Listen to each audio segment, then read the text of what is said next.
ನಮಸ್ತೆ, ನಾನು ಲಕ್ಷ್ಮಣ್ ಮಾತಾಡ್ತಾ ಇದ್ದೀನಿ, ರತ್ನ ಭಾರತ ರೈತ ಸಮಾಜದ ರಾಜ್ಯಾಧ್ಯಕ್ಷರು. ಇವತ್ತು ನಮ್ಮ ಇತಿಹಾಸ ಪ್ರಸಿದ್ಧಿ KRM ಸಂತೆಯ ಒಂದು ವಿಚಾರವನ್ನ ಮಾನ್ಯ ಬೆಂಗಳೂರು ನಗರ ಪೂರ್ವ ತಾಲೂಕಿನ ಆಯುಕ್ತರು ಆಗಿರ್ತಕ್ಕಂಥ ಮಾನ್ಯ ರಮೇಶ್ ಸಾಹೇಬರಿಗೆ ಒಂದು ಸಂಕ್ಷಿಪ್ತವಾಗಿ ನಮ್ಮ ಸಂಘಟನೆಯ ಒಂದು ಲೆಟರ್ ನಲ್ಲಿ ಒಂದು ಮನವಿಯನ್ನು ಕೊಟ್ಟಿದ್ದೀವಿ. ಮನವಿಯ ವಿಚಾರ ಇಷ್ಟೇ: KRM ನಲ್ಲಿ ಇರ್ತಕ್ಕಂಥ ಸಂತೆಯಾಗಿ ಉಳಿಬೇಕು. ಅಲ್ಲಿರ್ತಕ್ಕಂಥ ರೈತರು ಬದುಕನ್ನು ಕಂಡುಕೊಳ್ಬೇಕು. ರೈತಾಪಿ ಕುಟುಂಬಗಳು ಇವತ್ತಿನ ದಿನ ಯಾವುದೇ ರೀತಿಯ ತೊಂದರೆಗಳಿಲ್ಲದೆ ವ್ಯಾಪಾರವನ್ನು ಮುಗಿಸಿಕೊಂಡು ಹೊರಗಡೆ ಕಾಲಿಡಬೇಕು. ಮುಂಬರೋ ಒಂದು ಇದಕ್ಕೆ ರೈತರ ಕೊಡುಗೆ ಮತ್ತೆ ರೈತರು ವ್ಯವಸಾಯ ಉಳಿಬೇಕು ಅಂತಕ್ಕಂಥದ್ದು. ಆ ನಿಟ್ಟಿನಲ್ಲಿ ಬಹಳ ಮುಖ್ಯವಾಗಿ ನಾನು ಈ ಹಿಂದ್ಗಡೆ ಟೆಂಡರ್ ಕರೆದಿದ್ರು.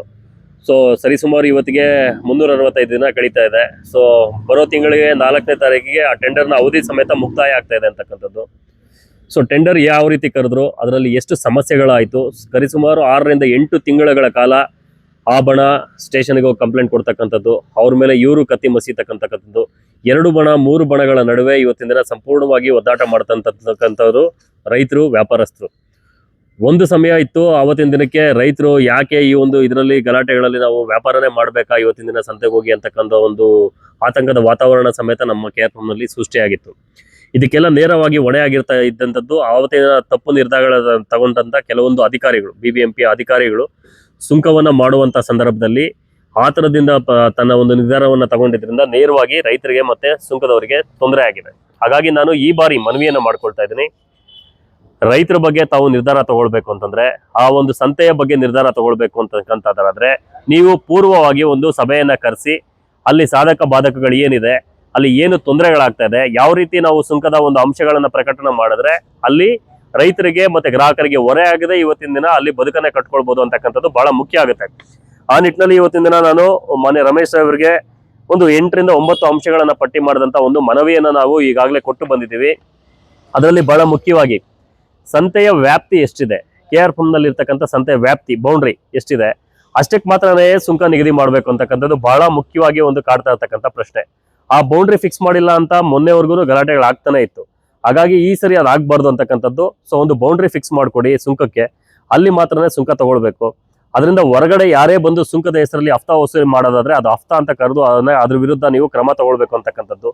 ಅದಾಗಿಯೂ ಸಮೇತ ಬಹಳ ಮುಖ್ಯವಾಗಿ ಸುಂಕದ ಮಿತಿ ಎಷ್ಟು ತಗೊಳ್ಬೇಕು, ರೈತರು ಎಷ್ಟು ಕೊಡಬೇಕು, ಯಾರಿಗೆ ಸುಂಕ ಆಗಿದೆ, ಸುಂಕದ ಒಂದು ಅಮೌಂಟ್ ಎಷ್ಟು, ಅದನ್ನೆಲ್ಲ ಕಂಪ್ಲೀಟ್ ಆಗಿ ನೀವು ಒಂದು ಫ್ಲೆಕ್ಸ್ ಬ್ಯಾನರ್ಗಳನ್ನು ಹಾಕಿ ನಮ್ಮ ಸಂತೆಯ ಮುಖ್ಯ ದ್ವಾರದಲ್ಲಿ ಹಾಕಬೇಕು. ಯಾಕಂದ್ರೆ ರೈತರು ಅನಕ್ಷರಸ್ಥರು ಇರ್ತಾರೆ, ಓದದೇ ಇರದಂತವ್ರು ಇರ್ತಾರೆ, ವ್ಯಾಪಾರ ಮಾಡಬೇಕು, ಬದುಕು ಕಟ್ಕೊಳ್ಬೇಕು ಅಂತಕ್ಕಂಥ ಅದೆಷ್ಟೋ ರೈತಾಪಿ ಕುಟುಂಬಗಳು ವ್ಯಾಪಾರಸ್ಥರು ಇರ್ತಾರೆ.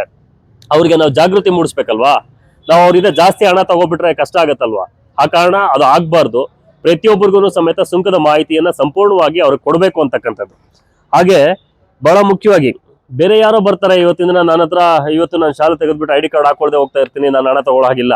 ಸರ್ಕಾರ ಯಾರು ಸುಂಕವನ್ನ ಕಲೆಕ್ಷನ್ ಮಾಡ್ಲಿಕ್ಕೆ ಹೋಗ್ತಾನೆ ಆ ವ್ಯಕ್ತಿಗೆ ಅವ್ರಿಗೆ ಒಂದು ಗುರುತಿನ ಚೀಟಿಯನ್ನ ಕೊಟ್ಟು ಅವರೇ ಹೋಗಿ ಅವ್ರ ಹತ್ರ ಹಣ ತಗೊಬರ್ಬೇಕು. ನಿಗದಿ ಮಾಡಿರ್ತಕ್ಕಂಥದ್ದು ಅಷ್ಟೇ ಹಣವನ್ನ ಅವರಿಂದ ಪಡಿಬೇಕು, ಅವರಿಂದ ವಸೂಲಿ ಮಾಡ್ಬೇಕು ಅಂತಕ್ಕಂಥದ್ದನ್ನ ಜಾರಿ ಮಾಡ್ಬೇಕು. ಹಾಗೆ ಸುಂಕದ ಟೆಂಡರ್ನ ಮಾಹಿತಿ ಆಗ್ಬೇಕು, ರೈತರಿಂದ ವಸೂಲಿ ಆಗತಕ್ಕಂಥ ಈ ಬಹಳ ಮುಖ್ಯವಾಗಿ ಸಂತೆ ಅಭಿವೃದ್ಧಿ ಆಗ್ಬೇಕು ಅಂತಂದ್ರೆ ಇವತ್ತಿನ ದಿನ BBMPಗೆ ಸರಿಸುಮಾರು 10 ಲಕ್ಷ ರೂಪಾಯಿ ಹಣ ಒಂದು ವರ್ಷದಿಂದ ಈಗಾಗಲೇ ಬರ್ತಾ ಇದೆ. 9,80,000 ರೂಪಾಯಿ ಇವತ್ತಿನ ದಿನ ಒಂದು ವರ್ಷದಿಂದ ಬರ್ತಾ ಇದೆ. ಮುಂಬರೋ ದಿನಗಳಲ್ಲೂ ಸಮೇತ ತಾವು ಏನು ಬಿಡ್ ಮಾಡ್ತೀರಿ, ಹಣ ನಿಗದಿ ಮಾಡ್ತೀರಿ, ಅದಷ್ಟು ಹಣ ರೈತರಿಂದ ಬರ್ತಾ ಇದೆ. ರೈತರಿಂದ ಬರ್ತಾ ಇರತಕ್ಕಂಥ ಹಣನ ನೇರವಾಗಿ ನಮ್ಮ ಸಂತೆಯ ಒಂದು ಡೆವಲಪ್ಮೆಂಟ್ಗೋಸ್ಕರ ಸರ್ಕಾರ ಹಾಗೂ ಸಂಬಂಧಪಟ್ಟಂತ ಇಲಾಖೆ ಬಳಸ್ಬೇಕು. ಯಾಕೆಂದ್ರೆ ನಾವು ಮಳೆ ಬಂದಾಗ ನೋಡಿದ್ರೆ ಅಲ್ಲಿ ರೈತರು ಅಥವಾ ವ್ಯಾಪಾರಸ್ಥರು ಒಳಗಡೆ ಹೋಗಿ ತರಕಾರಿ ತಗೊಂಡು ಈಚೆ ಬರ್ಲಿಕ್ಕೆ ಸಾಧ್ಯ ಆಗದೆ ಇರತಕ್ಕಂಥ ಅವ್ಯವಸ್ಥೆಗಳಿದೆ.